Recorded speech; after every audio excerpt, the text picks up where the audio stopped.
Okay, let's get started here with consumer protection, which is chapter 24.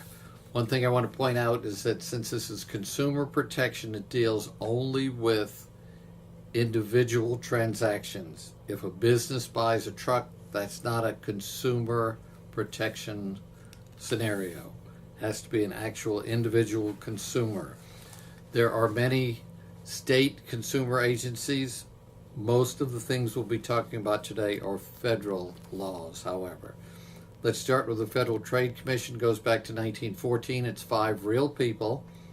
They meet in Washington, D.C. every 6 weeks or so, and they make decisions concerning trade.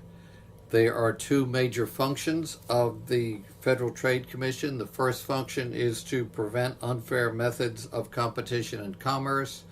And looking at my notes here, the second is to prevent unfair and deceptive trade practices. Something else they do is they regulate advertising.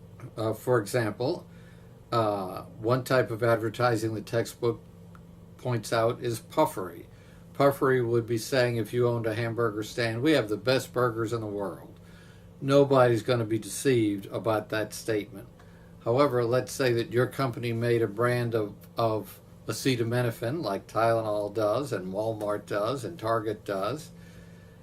If you said our acetaminophen is better than Target's acetaminophen, well, technically, since they're the identical product, they have to be the same. That would be deception. Puffery is okay, deception is not. Let's talk about telemarketers, of course. We still get telemarketers calling our homes, but what you want to do, what you personally want to do, is make sure you're on both the federal and state do not call list for both your cell number and if you still have a home number, your home number. That helps. Doesn't eliminate telemarketers, but it helps. There are labeling and packaging laws. If I had my here is a container that some M&M type candies came in, and here's the nutrition facts right there, and that is required by the labeling and packaging laws to give your calories and your sodium and so on. Of course, cigarettes have had to have special labels since 1964 in the United States. If you've ever seen a cigarette pack from overseas, they get pretty graphic in the warnings that they have overseas. Now, the Consumer Product Safety Commission is another commission, a 5-person commission, meets in Washington, D.C. Their goals are to protect consumers from unreasonable risks of injury from consumer products. Next, to assist consumers in evaluating comparative safety of products. Next is to conduct research on the safety of individual consumer products. Next is to develop uniform safety standards, and next is to keep a clearinghouse of consumer safety information. Here's a question for you. We all have computers. There's one right here to my right that I'm touching right now. Let's say that 121 people every day in the United States died simply from using their computer. And we're not talking about long-term radiation effects. We're talking about they were alive on Tuesday, they used their computer, and they're dead on Wednesday. Would that make you hesitant to use your computer? Certainly would scare me. There is a consumer product that each of us uses probably multiple times a day, where every day that there are 121 people that were alive yesterday and dead today. That is automobiles, vehicles.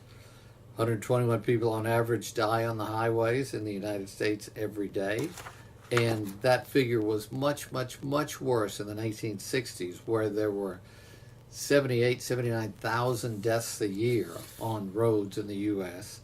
And then the National Highway Traffic Safety Administration was created. They have obviously started things like seatbelt laws and airbags and various car safety features that have been extremely helpful. Let's talk about state lemon laws. If you were to go to an automobile manufacturing plant and they manufacture 1,000 cars, one of those cars is going to be a lemon. In other words, a lot of things don't work on it. The manufacturers don't know why one car out of 1,000 is a lemon, but it is. State lemon laws, and these are laws that states pass, not the federal government. State lemon laws require a dealer, if you brought a new car, back to the dealership to get a significant feature repaired, let's say on average of 3 times, it might be 4 in your state or 2 in another state, then the dealer has to give you either a replacement car or give you your money back under state lemon laws. Each one is slightly different. If you're involved in door-to-door sales, you as a consumer have a right of rescission. So if you're buying knives door-to-door and you don't like the knives after 2 days, you have a full 3 days to either write to a number that they give you or write to an address they give you or call an 800 number they give you to get a refund. Consumer credit is huge in the United States, and in 1968, Congress passed the Federal Consumer Credit Protection Act, which was a comprehensive act about consumer credit. Title I is the Truth in Lending. That's IN, Lending Act.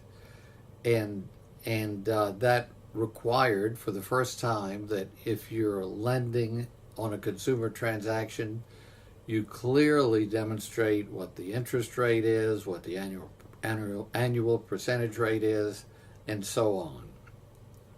There's also the Equal Credit Opportunity Act, which prohibits denial of credit based on race, religion, national origin, color, gender, etc. Then you get the Credit Card Fraud Act. We all have credit cards. I'll get one out right now. And let's say that I took my credit card. I'm an old guy. I just dropped the credit card by accident. Didn't know I dropped it, and you come along and pick it up. And you go to a convenience store and you get some pizzas and Cokes and some other things, and it's $48.10. Well, how much of that do I have to pay? Under the Credit Card Fraud Act, it limits the amount that a person who has lost their credit card, not debit card, but credit card, pays to $50 if you report it lost in an appropriately short time. Debit cards have a similar but not exactly identical rule for them. The Fair Debt Collection Practices Act deals with debt collectors. Prior to this act coming into effect 30, 40 years ago, all debts were collected by calling debtors in the middle of the night, cussing them out at great length, then hanging up and calling their moms and cussing them out, then calling them at work. Well, the Fair Debt Collection Practices Act prohibits calls at an odd hour, prohibits offensive and abusive language, limits calls to family members and to employers, etc. Next, the Fair Credit Reporting Act. If somebody gets you confused with someone else and accuses you of not paying your bills, and you report that to the proper credit reporting agency, they now have to legitimately investigate your complaint, and they have to take action to correct any misinformation they have in their files. Finally, the Fair Credit Billing Act. Sometimes you get your credit card statement and you realize, gee, here's a charge here from Toronto, Canada. I've never been to Canada, and it's an in-person charge. And so what you do then is you call the number on your credit statement that says to call if you have a dispute, or you write to the address on your credit statement.